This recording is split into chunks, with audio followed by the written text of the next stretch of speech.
This is a piece from Neither Capitalism Nor Socialism, the edited by Haberkern and Lippow.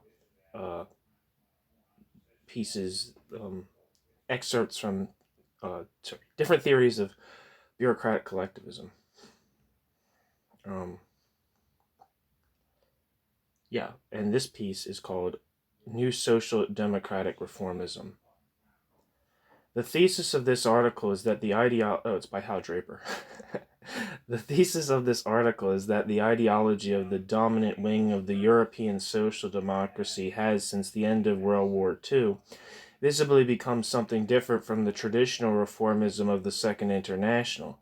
It has entered a new stage and demands a new analysis, a tentative sketch of which is offered here. Quote, new is always relative, of course. There is no doubt that the new ideology is an organic outgrowth of the old, as the new ideology claims to be. But the new ideology continues so far along the lines implicit in the old that a qualitative change must be registered. By traditional reformism, I mean the political ideology which assumed clearest self-consciousness in the form of Fabianism in England and Bernstein's revisionism in Germany.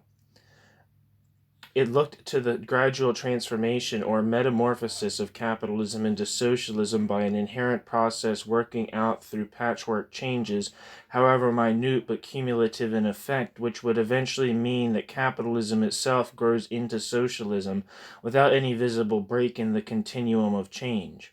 Capitalism would not be, quote, abolished, end quote, let alone, quote, overthrown. Capitalism would become socialism. The movement towards socialism was simply the sum of collectivist tendencies immanent in the present system. Reformism's perspective was the inevitable collectivization of capitalism itself, capitalism's self-socialization from above, rather than capitalism's change by action from below. Hence, the reformist equation was collectivized capitalism equals socialism. To the extent that statification was one important form of such collectivization, though not the only form, they had a second equation: statification equals socialism. There is a generation of socialists today who associate this formula only with the Stalinist ideology. This deprives the old reformists of their proper historical credit. The reformists, both Fabian and Bernstein varieties, left little room for the idea that workers' democracy, in the sense of some type of democratic control of production from below, was a sine qua non of socialism. Before 1914, the lively conflicts in the Second International between the revisionist and the, quote, orthodox Marxist, end quote, was in large part fought out over ideology.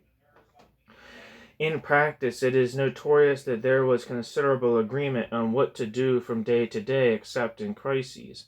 Ignoring what this reflected about the, quote, orthodox, I point out only that today, on the contrary, what has been conspicuously new about the new reformists has in many cases been their practice above all. The most spectacular case has been the practice of the Socialist Party of France under Guy Mollet, Mollet. Undoubtedly one of the blackest chapters in the history of the international socialist movement. On August 4, 1914, the German Social Democrats made history by voting for the Kaiser's war credits, and the Second International collapsed. That was traditional reformism. But let us imagine that instead of simply going along with the patriotic current, a social democratic government had been in charge of the famous, quote, rape of Belgium, and moreover had modernized it with concentration camps, torture of prisoners, organized massacres, ...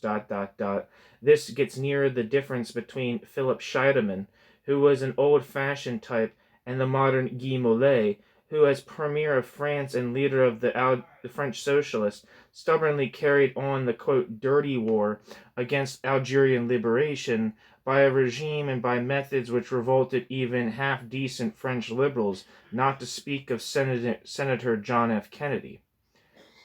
The Malayist regime organized, not tolerated, it organized a brutal fascist-like repression in Algeria, not under the personal direction of some reactionary assigned to do the dirty job, while the government held its nose and pretended not to look, but under the personal direction of a close, quote, socialist comrade, end quote, of Malays acting as his political right-hand man and obdurately defended by him. This social democratic regime organized McCarthy-like crackdowns on dissidents within France. The leading McCarthyite was Molay himself. Culturally, it also brought about a whole series of expulsions from the Socialist Party itself. The most noted expulsion was not a left-winger but an old-line reformist, André Philippe, and the most vicious expulsions and persecutions were directed against the young socialist and student socialist. This led to a rather unusual type of split in the party, precipitated not only by the Algerian policy, but more immediately by Molay's role in bringing de Gaulle into power.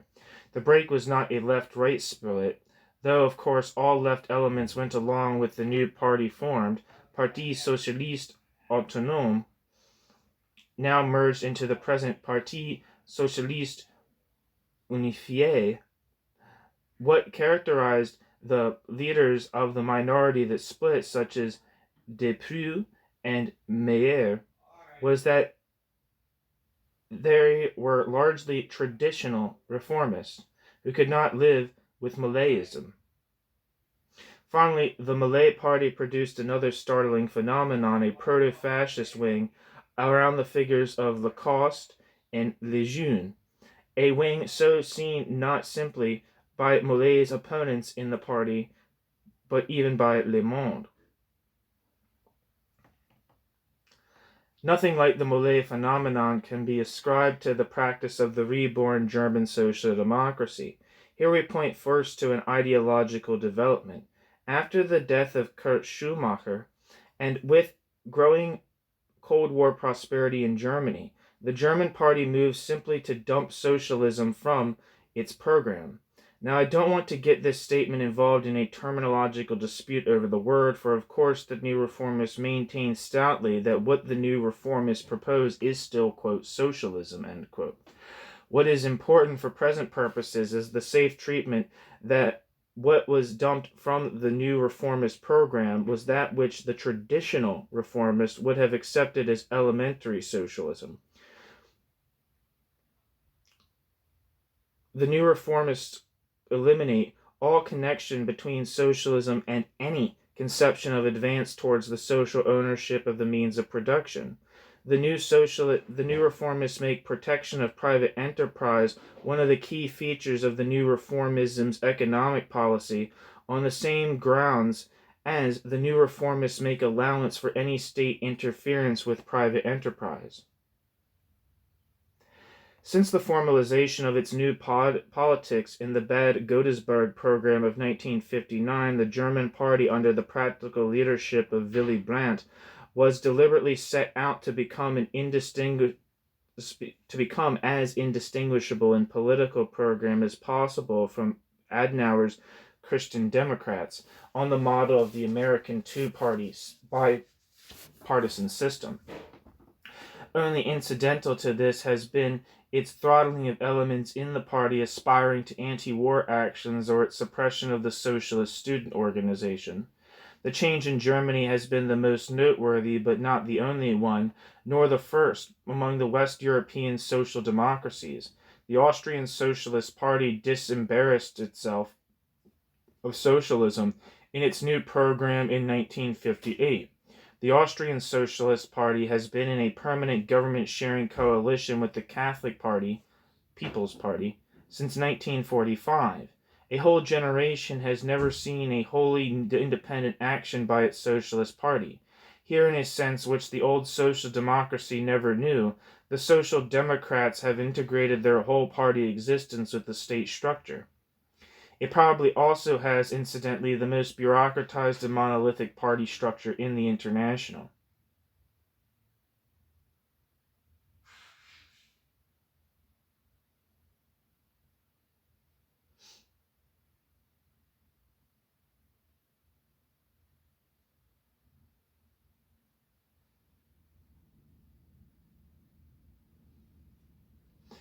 Here and there, other questions about these parties forces itself on the attention. Unusual social composition. The traditional social democracy was not only indisputably a workers' party, but also, what is not always the same thing, the party of the working class in the country. Social democracy still is the party of the working class in West Germany, Austria, and other countries as far as mass membership is concerned. But in the two countries where the Communist Party has mass workers' support and membership, France and Italy, where therefore the social democratic leadership is relatively freed of the social weight of the working class, and where those workers who do stay with it in spite of all tend to be a self-selected kind, visible internal social changes have taken place.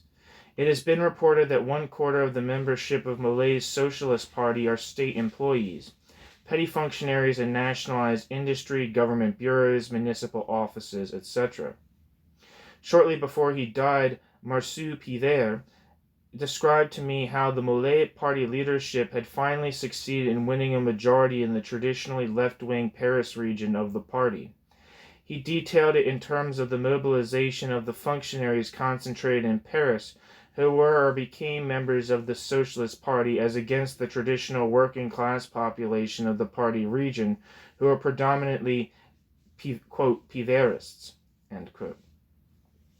In Italy, Saragat's Social Democratic Party is notoriously lacking in working class support. Virtually the entire working class of the country is divided between the Communist Party and the Socialist Party led by Nenni, the latter also containing the traditional reformist wing of the movement, with a more conservative labor wing adhering to the Social Democrats. Footnote.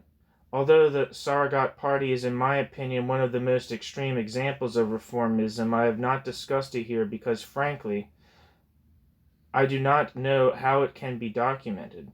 My own view was formed in the course of considerable discussion in Italy in 1957 to 58 with both Saragatists and others. End footnote.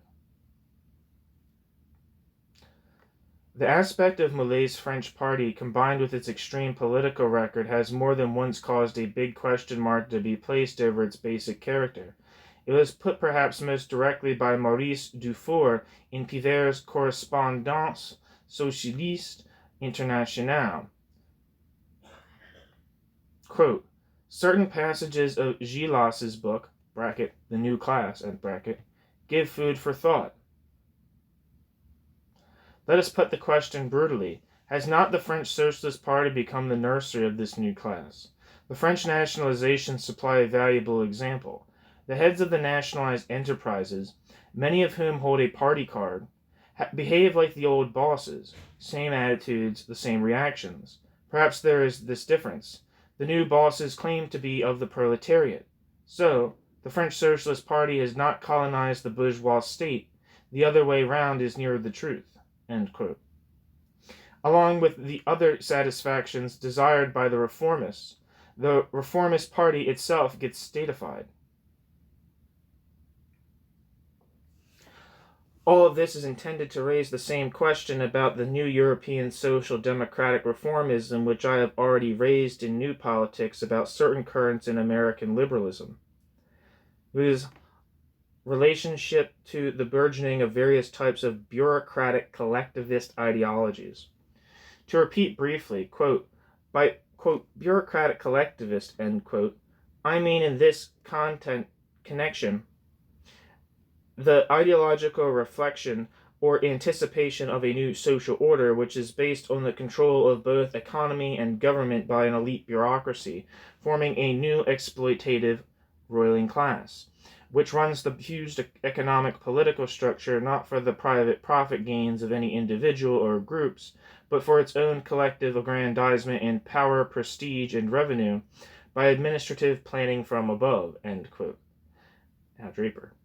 This entails the view that the particular type of totalitarian statified economy developed under Stalinism in Russia, and now elsewhere, is only one form of bureaucratic collectivism, where we are concerned with others.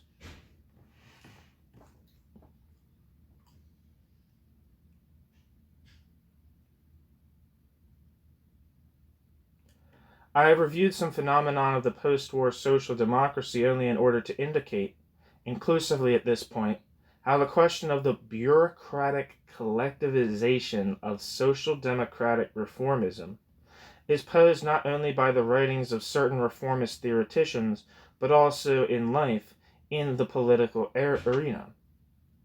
The rest of this article will be devoted to analyzing, from this standpoint, the theoretical formulations of the new reformism by the new reformism's leading ideologue, who otherwise might too easily be written off. C.A.R. Crossland, the British Labour Party MP, has systematically set out to formulate the ideology of the new reformism, which Crossland calls, quote, revisionism. In doing it, Crossland has set himself forth as the theoretical champion of the continental social democracies, which C.A.R. Crossland counterposes to the, quote, extremist, end quote, British, and the continental social democrats, insofar as the continental social democrats are interested in theoretics, perforce took upon C.A.R. Crossland in this light. It is interesting that when an international socialist conference of reformist theoreticians, mainly from the Low Countries, met in Holland in early 1960 to discuss the new social democratic programs, Crossland was the only Briton present, and in C.A.R. Crossland's introduction to its published papers, J.M. den Uyl, UWIL, of the Netherlands, could think only of two books which, quote, might be regarded as a renewing of socialist theory, end quote. Crossland's Future of Socialism and Jules Marx Confrontations. Footnote. Marx's book is pretty much a standard rehearsal of reformist tunes with Gaelic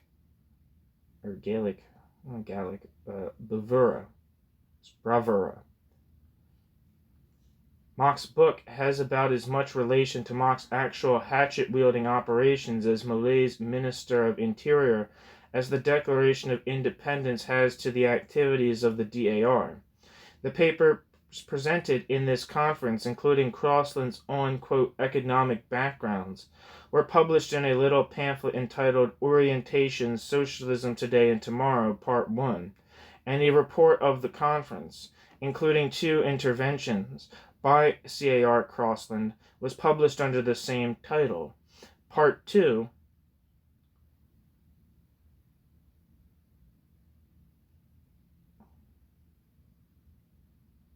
Amsterdam, 1960. End footnote.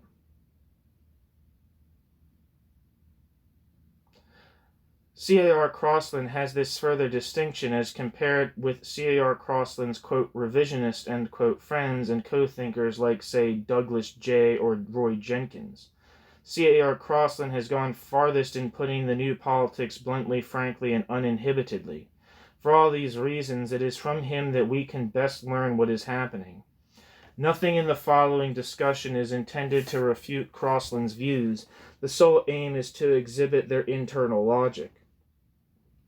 The first distinctive feature of Crossland's, quote, revisionism is its enthusiastic satisfaction with the social system which others call Western capitalism. C.A.R. Crossland was, of course, delighted with the Labour Party's Gaitskellite statement in 1958 that, quote, under increasingly professional managements, large firms are as a whole serving the nation well, end quote.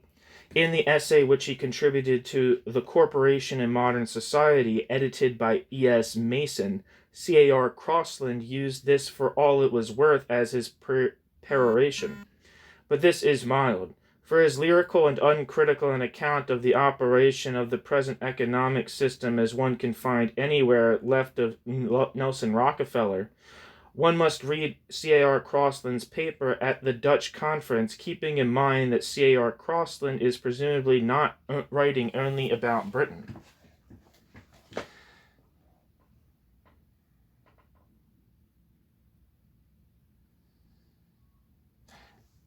There is no shadow over permanent full employment. Quote, Even right-wing governments, end quote, will maintain full employment without question. There is, quote, a general feeling of contentment, end quote. Standard of living has risen gratifyingly, especially for the poor.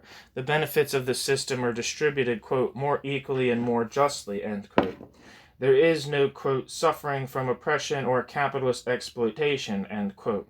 The employers have in good part assumed, quote, the social responsibilities of industry, end quote. Quote, feelings of social justice, end quote, are now a big problem only among, quote, socialist idealists, end quote, not the people, end quote. Aggressive individualism gives way to a suave and sophisticated sociability, and the traditional capitalist ruthlessness is replaced by a belief in modern enlightened methods of personnel management. Large-scale industry has become humanized, ... end quote.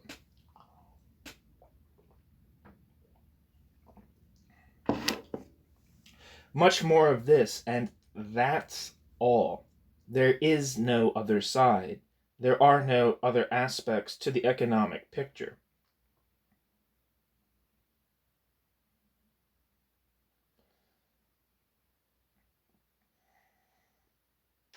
A comparison with the Bernsteinians, such as Crossland insists on, would be entirely beside the point. The traditional, quote, revisionists, end quote, were mild, pinkish, tepid critics of the system. Crossland is one of the most eulogistic defenders of the system known to economic science today. It gives pause. One of the more unusual aspects of Crossland's lack of inhibition about justifying virtually everything about the economic status quo is C.A.R. Crossland's insistence on fiercely defending even the advertising industry.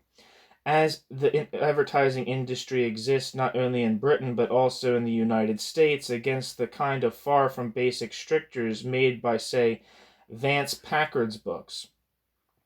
He counterposes the hoary myth of, quote, consumer sovereignty, end quote. The present setup permits the consumer, quote, libertarian judgments, end quote, because the individual decides for himself what he wants and registers his opinion by buying it, ... end quote. I am trying to underline that there is something new here. All previous differences among socialists have been over differing degrees and forms of hostility to the economic system. Crossland is the first socialist theoretician in history, as far as I know, to take this stand on complete identification with the going system. Insofar as this is accepted as socialism at all, there could scarcely be any more finished exemplar of a socialism from above. It should not be supposed that Crossland's contentment with the economic system is simply founded on the character of the British situation, where the labor movement and labor governments have had a special impact. Another one of Crossland's sides that brings one up sharp in his insistence on specifically extending his eulogies to the United States.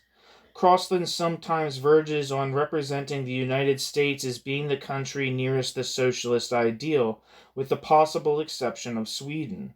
Quote, in the United States, the trade unions have invaded the prerogatives of management in such a way that we might almost speak of industrial democracy in the USA, end quote. C.A.R. Crossland said in Holland. After claiming that in Britain the trade unions, quote, remain effective masters of the industrial scene, end quote, even under the Tories, C.A.R. Crossland has the amazing fortitude to add the note, quote, this is increasingly true in the U.S. also, end quote. The leaders of the AFL-CIO will be glad to learn about their master over, quote, the citadels of capitalist power, end quote. I think that's probably supposed to be their mastery. But then the leaders of the AFL-CIO will be happy to know also that Crossland considers the American labor movement a model in another respect. Quote,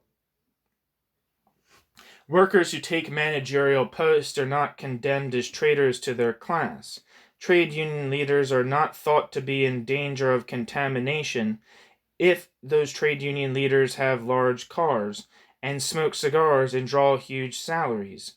The unions are not thought guilty of treachery if the unions cooperate with management to boost sales or raise productivity or even accept a wage cut to save a firm from bankruptcy. ... End quote. C.A.R. Crossland. Lucky American workers to have such modern type leaders! Exclamation point.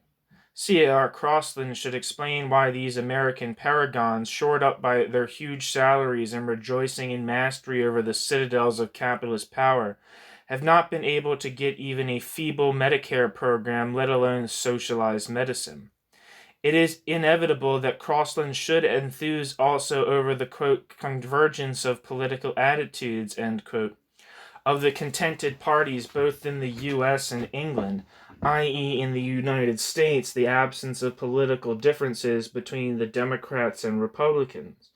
C.A.R. Crossland specifically compliments the, quote, mature, educated voter, end quote, in the U.S. for making his choice in the 1960 election, quote, on the basis of such issues as, ... the complacency of the existing bracket Eisenhower and bracket regime, end quote.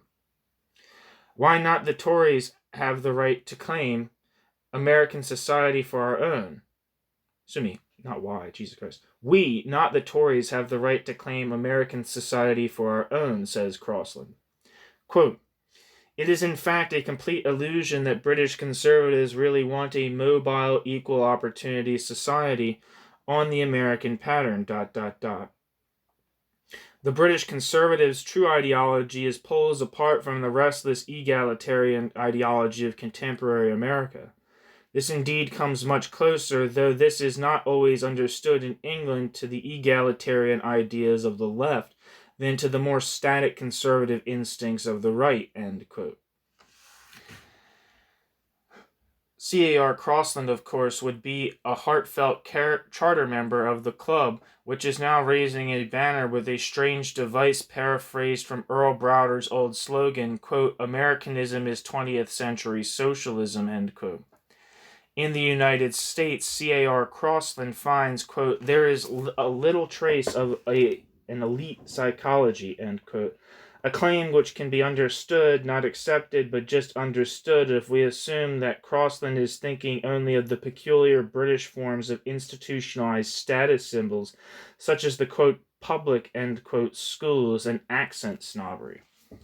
Crossland not only identifies himself with the going economic system, but also strives heroically to identify himself as completely as possible with all of American bourgeois society, the only society left on earth where capitalism is still entirely self-confident and feels the bloom of health. There are, of course, far more numerous elements in British society with which one can identify, and in that country various positive features can be ascribed to the impact of the socialist movement, but in the United States this interpretation is impossible. C.A.R. Crossland draws the inevitable conclusion. C.A.R. Crossland would not be a socialist in the United States, or in other words, there is no need for a socialist movement in this blessed land, not even a, quote, revisionist socialist movement. This seems to be the plain sense of his rather tortuous statement that in the U.S., quote, ... a leftist who was a socialist in Britain would be much less concerned to promote more social equality of material welfare, of which plenty exists already, than with reforms lying outside the field of socialist capitalist controversy, end quote. At this point, we get a peculiar inversion of the Bernsteinian, quote, revisionism of which C.A.R. Crossland thinks C.A.R. Crossland is merely the continuator. I'm sorry if I'm being redundant. I'm just trying to, remember this guy's name, and hopefully it'll drill it into your head as well. Bernstein becomes notorious for saying, quote, the movement is everything, the goal nothing, end quote. C.A.R. Crossland now envisions the full transformation of the United States into a socialist society, apparently without any socialist at work, without any socialist movement at all. As far as I know, C.A.R. Crossland is, another record, the first social theoretician in history to have stared this thought in the face. What it sets down without any equivocation is, for one thing, the perspective of socialization from above in full-blown form. The system is going to have to socialize itself for sure.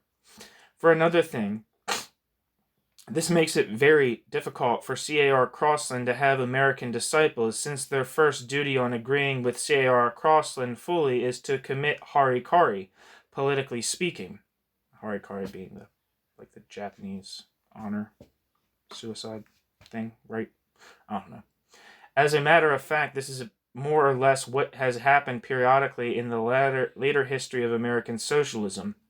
There's been little or no room for reformist socialism to take root, and right-wing developments have tended to propel themselves in the course of finding self-awareness outside the socialist movement. However, the system with which Crossland identifies himself is no longer to be called, quote, capitalism. Naturally, it is a new and better one. At his most definite, he dates this after the Second World War, when, he is a little more vague, it is something that is in process of happening or is, quote, almost, end quote, true.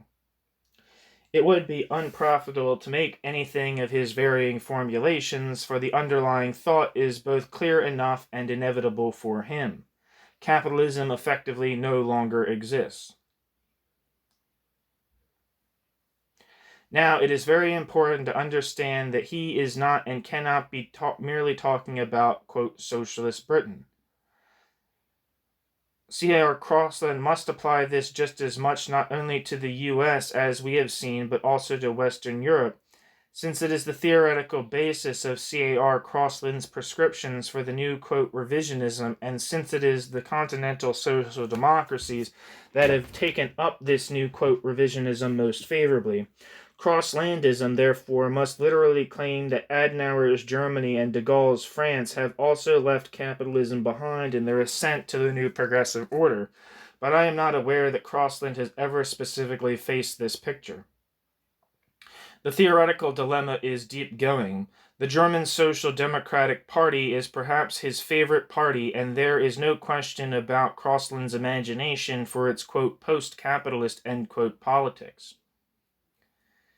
And there is no question about C.A.R. Crossland's admiration, but if post-war Germany abolished capitalism, this happy event actually took place under the aegis of a right-wing government, which was being roundly denounced by the social democracy all the time the, quote, revolution, end quote, was going on.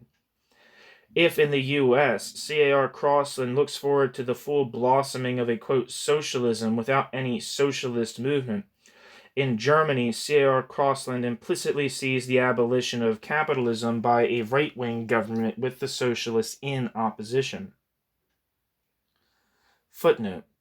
In passing, I want to point out the close analogy between Crossland's theoretical dilemma and that of the, quote, orthodox Trotskyist, end quote, after the war.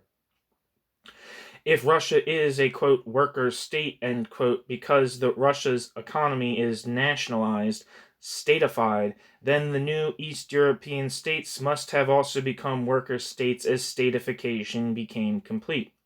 Now this, quote, social revolution, end quote, must have taken place at the time behind the backs of the Trotskyists who registered the fact of the, quote, revolution only some time later after a good deal of puzzlement. The Trotskyists thus invented the category of a social revolution, which creates a workers' state not only without a visible revolution, but without a revolutionary party, and without the support or even the participation of the working class. In fact, the current theory of neo-Trotskyism is entirely based on this theory of the bureaucratic revolution from above, which is no easier to swallow than Adenauer's revolution from above. End footnote. It is no part of this article's restricted task to discuss the way in which he, quote, abolishes, end quote, capitalism from today's world.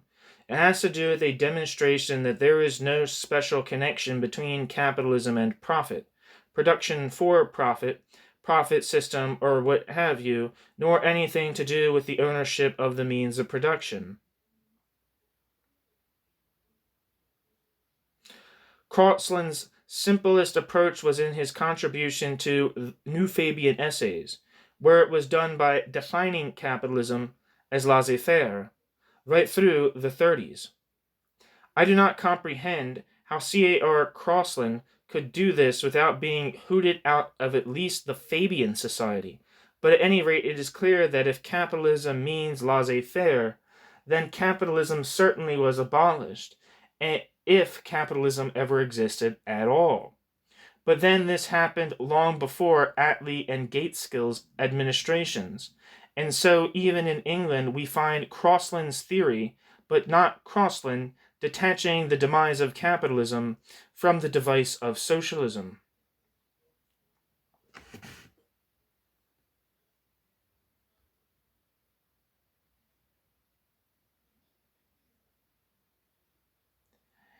Even in the same book, his latest, in which he has most thoroughly, quote, abolished capitalism, statements like this keep creeping in. Quote, post-war full employment appeared to demonstrate that capitalism had solved capitalism's inner contradictions, end quote. Now, it is very difficult for a system which has been abolished to solve contradictions, but Crossland does not mind admitting the existence of capitalism if Crossland can say anything nice about it. C.A.R. Crossland's way of being nice to the system involves being very contemptuous of the men whom the old-fashioned leftist, in the old-fashioned leftist deplorable dogmatism, considered to be the business rulers. Referring to the very summits of business power in both the United States and Britain, C.A.R. Crossland scorns them as, quote, impotent, end quote, where yesterday's Morgans and Rockefellers used to have overweening power, directly referring to the, quote, organization of men of Shell and ICI, bracket, the British Chemical Trust, end bracket, end quote. C.A.R. Crossland informs us that Shell and ICI are only the organization men of Shell and ICI are only, quote, jellyfish, where their predecessors were masterful, slaves to their public relations departments, constantly nervous, suburban, apologetic, end quote. At any rate, this system, which seems to superficial people to be run on the economic side by the impotent jellyfish slaves, is not the old capitalism, and Crossland does not label it socialism yet. It is merely a new progressive social order in which all our economic problems have been essentially solved. Crossland once played with the problem of giving it a name. Shall it be, quote, the welfare state, the mixed economy, the managerial state, progressive capitalism, fair dealism, state capitalism, the first stage of socialism, end quote, he asked. Quote, differences of opinion about the right nomenclature will partly reflect merely ideological differences, end quote, he mused. To show how true this is, he chose a name which reflected uninhibitedly the nature of his ideological inclination, statism. He was not unaware of the tactical embarrassment. Quote, the name is ugly and has too unfavorable a ring, but the most fundamental change from capitalism is the change from laissez-faire to state control, and it is well to have a name which spotlights this crucial change, end quote. Given the triumph of the new progressive social order, statism, if we may continue to use the label properly understood, what is left of the socialist program, and why is something to be called, quote, socialism, end quote, still to be pursued at all? C.A.R. Crossland admits that statism already puts into effect, quote, a very large part of bracket socialism's end bracket traditional program, end quote. And Crossland himself asks, quote, what, if anything, there is of socialism which statism does not already give, end quote. Of the 1951 Frankfurt Programmatic Declaration of the re-established Socialist International, he says, quote, now what is significant about this declaration is that socialism as here defined already largely obtains under statism, end quote. In 5 different writings from this date, 1952 on, Crossland has listed what is left of socialism in his view. The 5 different formulations pretty much add up to the same thing, though there is difference in detail.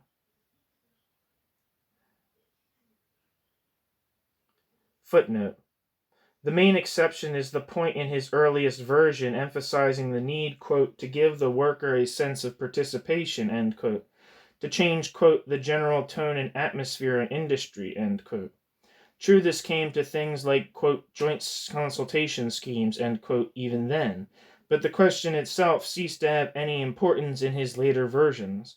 Completely lacking in all versions is any recognition of peace and an anti-war foreign policy as a socialist issue at all. This points to a whole sector of the new reformist ideology which this article does not discuss. End footnote.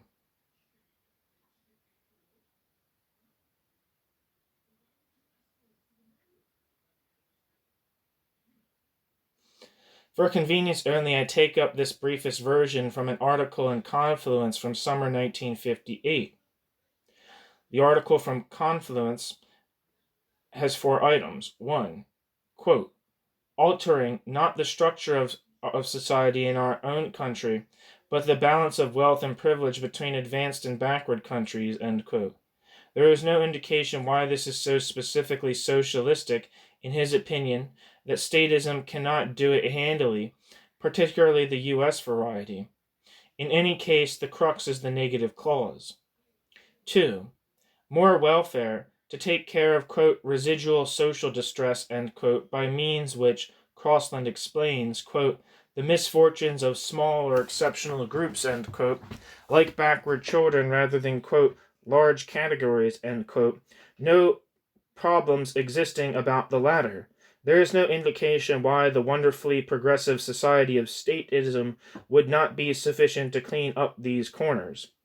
Besides, in his 1960 pamphlet, Can Labor Win?, C.A.R. Crossland rendered the judgment that, quote, full employment and the welfare state, end quote, are now obsolete as issues.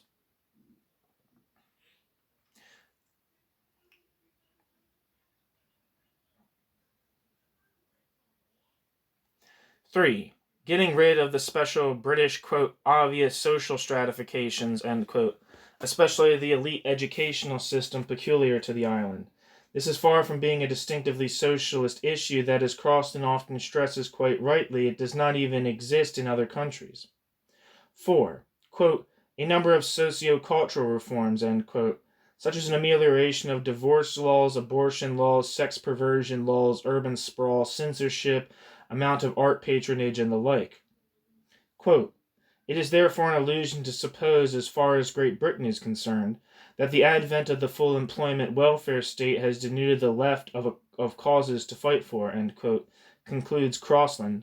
No doubt, after Crossland's list is exhausted, there will also be the struggle for mental health, an international language, anti-smog laws, more bird sanctuaries, and other worthy causes the value of which I would not derogate. But the puzzling question is this. Why would Crossland insist on bringing about another, quote, social revolution, end quote, and transforming society all over again, from its present gratifying, progressive, and advancing new social order, to still another one which he calls socialism? Or to put it another way, if Crossland were not already saddled for purely historical reasons with a party and movement whose members insist on calling it, quote, socialist, and advocating a society called, quote, socialism, would it ever occur to him that the amiable objectives he now sets forth need still another new social system, and have to be advocated by a sectarianly separate party, which arouses antagonism by calling itself, quote, labor, or, quote, socialist, and has the unpleasant habit of singing the red flag? If C.A.R. Crossland could get rid of the old rubbish any other way, C.A.R. Crossland would not have to bother to write long rationalizations directed to these historically pointless nuisances, designed to prove that they ought to act as if it were all a mistake to begin with. In this case, why should Crossland ever dream of creating a socialist movement in Britain any more than Crossland sees any need for a socialist movement in America? There is another aspect to this which Crossland brought out quite unawares in his first book, Britain's Economic Problem, published in 1953. C.A.R. Crossland has a chapter of, quote, conclusions, presenting economic policies to be pursued by a Labour government to solve Britain's trade difficulties. As always, he starts by averring that the issue of, quote, public or private ownership, end quote, of economic wealth is irrelevant. Why then is a Labour government needed? Not for any socialist aims, he answers categorically, quote, but the social reform and egalitarian aspects of Labour's program are directly relevant to the plan. It is vital to its success that the confidence and cooperation of the workers should be won. They are asked to surrender many deeply ingrained attitudes and practices, which they will naturally decline to do, and so frustrate the redeployment of resources, if they feel that the privileged classes are strengthening their position in the period of national strain. It is therefore of the most importance, quite apart from any considerations of socialist principle, that the economic program should be accompanied by a program of radical reform, ... end quote. Quote, it is for these reasons that the leadership must come from the left, end quote, Crossland continues. No substantial increase in the standard of living can be expected for 5 years. Quote, there can thus be no loosening of belts, end quote, since, quote, total consumption must be rigidly restrained if the necessary home and foreign investment is to be secured, end quote. The whole program of the new Reformism would then follow for Crossland even if there were no question of socialism, even if he were not a socialist, since only such a policy could persuade the workers to accept the rigid restraints contemplated. It should be stressed that Crossland wants to persuade them. Crossland is an English Democrat, not a totalitarian. If this were not true, we would be dealing with a different variety of bureaucratic statist mentality. But with this not unimportant difference, we have much above another member of that family of ideologies in which a kind of anti-capitalism is assigned to the role of reconciling a working class to a regime of rigid restraint. The program left for socialism, which we have already discussed, will not, Crossland concedes, quote, arouse the same emotions or evoke the same degree of devoted and militant mass support, end quote, as before. This is inevitable. Quote, some people view this decline in political passion, bracket, note the word, exclamation point, end bracket, with concern, end quote. But Crossland makes clear he is not one of these. He is unperturbed by the prospect that the people should be even more uninvolved than before in their own destinies, that fewer should participate in politics as subjects rather than mere objects. The main danger which he does see in this development underlines the point. This danger is simply that the situation may lead to lack of, quote, a sufficient cadre of active recruits of high quality to man all the necessary full-time and part-time positions in national and local government and the party organizations, end quote. That is, the danger is lack of competent functionaries. Quote, nor is there any sign of a dangerous degree of apathy amongst the electorate as a whole, end quote, Crossland claims. All that has happened has, quote, merely diminished the degree of mass emotional excitement, bracket, note the words, exclamation point, end bracket, attaching to the political struggle and reduced the numbers, though not necessarily the quality, of the minority of political activists and intellectuals, end quote. The first is a healthy sign, Crossland asserts, and now he has worked himself to the following. The second also, I guess this is a block quote, but it's like not distinguished as one. It's not indented.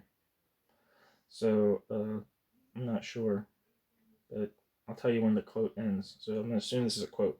Quote, the second also, in my view, is not an unhealthy development, though many minded intellectuals find it so. Looking back on the 1930s, the extent to which the intelligentsia then concentrated on and was obsessed by political as opposed to artistic or cultural goals, although entirely natural and proper in the context of the time, was greater than would normally be desired. We do not necessarily want a busy, bustling society in which everyone is politically active and spends his evenings in group discussions and feels responsible for all the burdens of the world. Bracket emphasis added, end bracket. No, the cadre of high functionaries will take care of these things for us. Okay, so I guess that's the end of the quote. After I say emphasis added, that was the end of the quote. No, the cadre of high functionaries will take care of these things for us. Back to apathy! Exclamation point. Some other remarks in Crosland become less odd. C.A.R. Crosland goes distinctly out of his way to deny that socialists should be concerned as such with the problem of bureaucratism. Quote, ... The issue of managerial and bureaucratic power has little to do either with socialism, which historically has been concerned only with the economic power of private business, or with capitalism, end quote.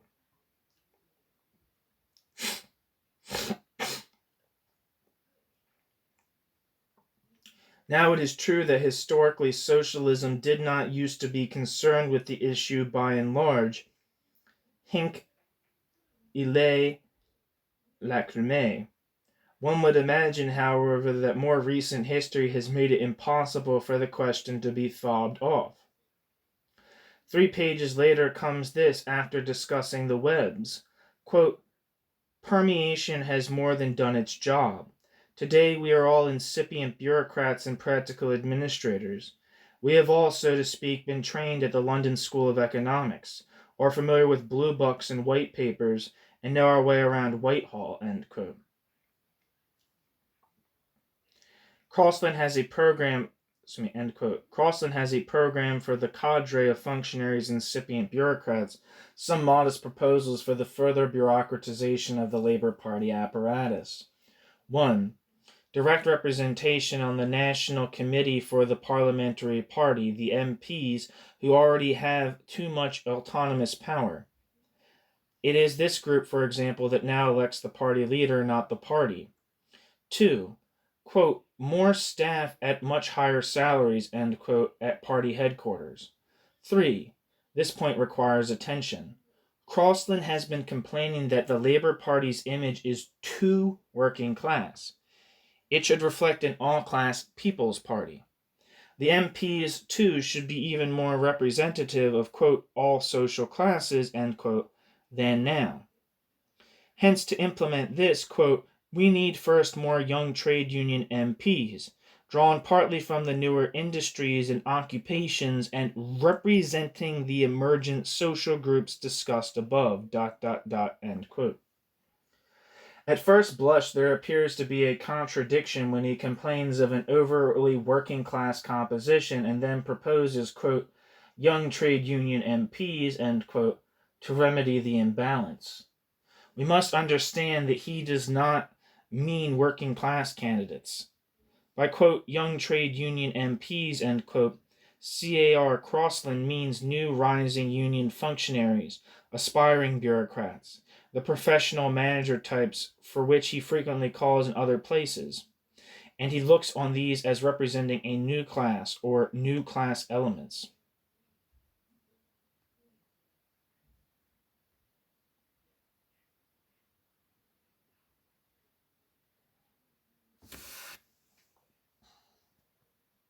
One second.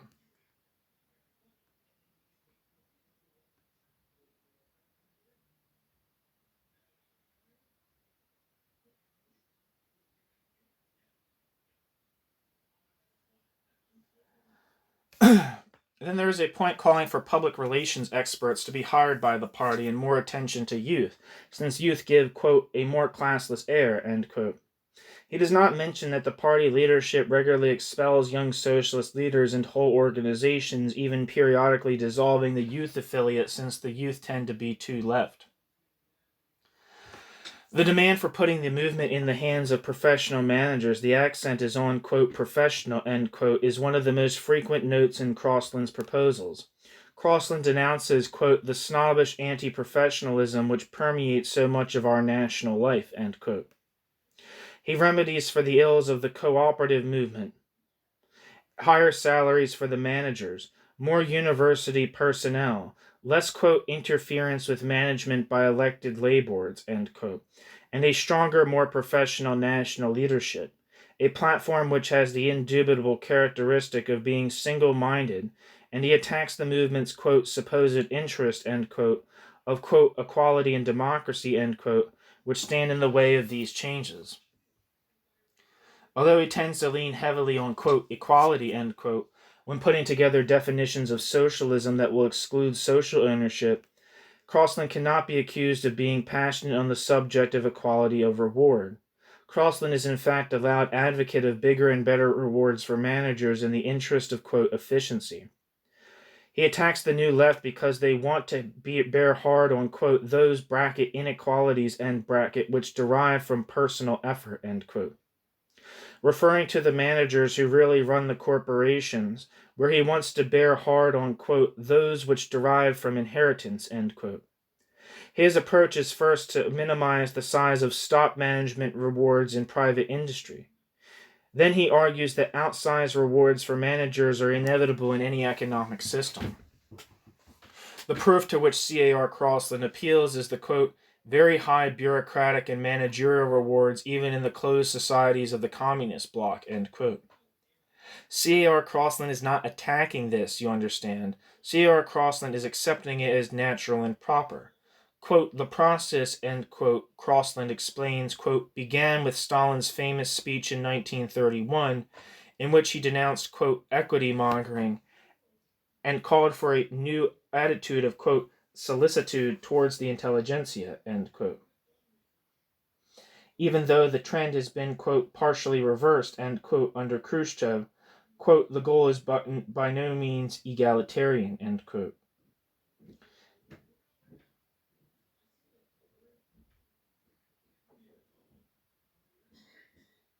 Did this perhaps develop under Stalin because of the fact of dictatorship? This is not adequate explanation, he argues. Lenin was wrong and Stalin was right. Quote, for the original impetus towards inequality came not from political motives of tyranny or self-aggrandizement, but from the harsh economic necessities of the first 5-year plan. Lenin thought that with large-scale production, the functions of management, quote, have become so simplified and can be reduced to such simple operations, that they can be easily performed by every literate person. One can quite easily be performed for ordinary, quote, workman's wages, end quote, and can and must be stripped of every shadow of privilege, of every semblance of, quote, official grandeur, end quote, end quote. Stalin found otherwise, and this is in italics, the extreme inequalities of the Stalin era represented a hard-headed economic policy designed to remedy the desperate scarcity of managerial and technical personnel, end quote. Emphasis is added, but the history is Crossland's. There has been a change under Khrushchev, true. Quote, but the Soviet rulers continue to believe that substantial differentials are a necessary condition of rapid growth, and in particular they attach a central importance to the creative role of management in fostering growth. In view of their actual growth rate, it is hard to say they are wrong. End quote. That last bit, the sentence was in italics, so I guess I'll read it again. In view of their actual growth rate, it is hard to say they are wrong, end quote. One rubs one's eyes. So Stalin was right after all. If it was right for Stalin to institute these policies under harsh economic necessities, then it is easy to say Stalin was wrong in also instituting the only political policies which could make the Russian people accept these harsh necessities, i.e. the Stalinist terror? ? Don't misunderstand. C.A.R. Crossland himself is a Democrat and a humane Englishman. It is a good thing Crossland did not personally face Stalin's harsh necessity. We have seen that, to Crossland, bureaucratism is not a socialist concern. We can now add that there is little room left in his scheme for workers' control or workers' democracy in industry. Crossland does not reject the idea in toto, After all, there are always the joint consultation schemes. An article by Crossland on this subject comes out unusually pointless. Crossland does usually say something, with a conclusion about leaving the question to sociologists for research. However, the major relationship between C.A.R. Crossland's program and this question does not appear in Crossland's explicit discussions. The major relationship between Crossland's program and this question emerges from the nature. I'm fucking it up. However, the major relationships between Crossland's program and this question does not appear in his explicit discussions. It emerges from the nature of Crossland's proposals for the extension of public ownership. In those instances where Crossland is willing to consider such steps, Crossland is for government share buying. Quote, ... The object is not to acquire particular capital assets with a view to their control. It is generally to increase the area of public ownership. There is, therefore, no need for the compulsory purchase of entire firms or industries. It is sufficient to extend public investment in any direction, ... Indeed, it would be a positive nuisance to be saddled with control, ... End quote.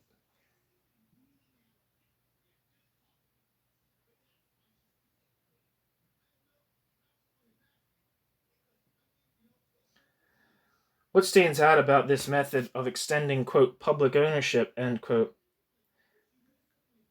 is that this method of extending public ownership guarantees completely leaving all management rights and relations undisturbed. It is designed to leave the same bosses in control no matter what level of, quote, public ownership, end quote, is thereby reached. Crossland is utilizing the well-known split between share ownership and management control to introduce the same schism between public ownership and public control.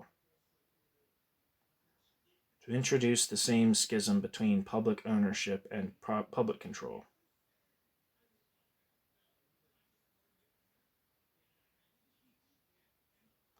Crossland's program for, quote, extension of public ownership, end quote, is at the same time a program for maintenance of managers' control.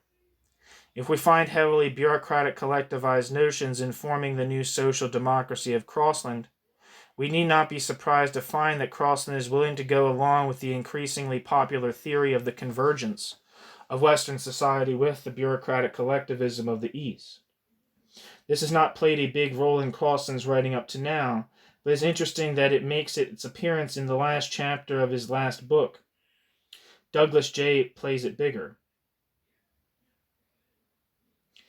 Now, the perspective of convergence of the two societies does not make any sense within the framework of C.A.R. Crossland's rhetoric.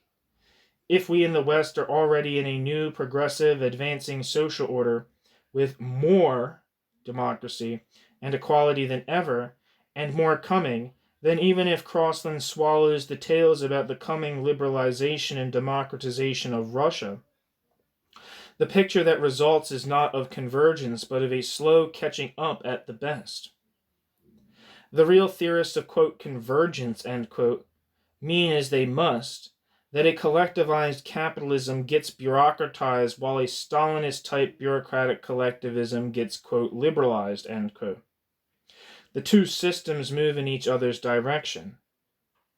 Now, this is what is actually happening not only with Crossland's, quote, statism, but also with the social democratic theory about what is happening. Hence, Crossland as well as Jay can in fact accept the reality of, quote, convergence, end quote, perspective, which makes no sense at all in terms of their theory. It is the historical function of the new social democratic reformism to act as the ideological formulation of one of the main processes in the bureaucratic collectivization of capitalism and its society. This is the reality behind what Crossland calls, quote, the new progressive social order, end quote, just as analogously, a finished form of totalitarian bureaucratic collectivism is the reality behind the vaunted, quote, victory of socialism in 1/5 of the globe, end quote.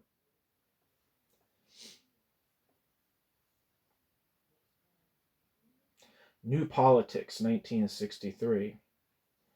And that's the end of the essay. I'm going to read these notes, which are, there's only a few of them because a lot of them are just repetitive.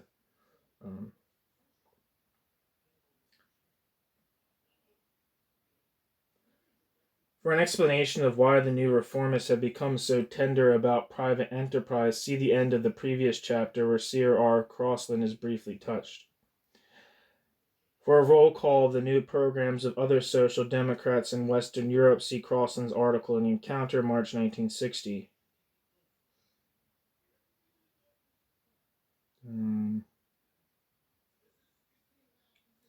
Douglas Jay's bid for recognition as a revisionist theoretician, Socialism and the New Society, also in passing defines capitalism as laissez-faire at one point.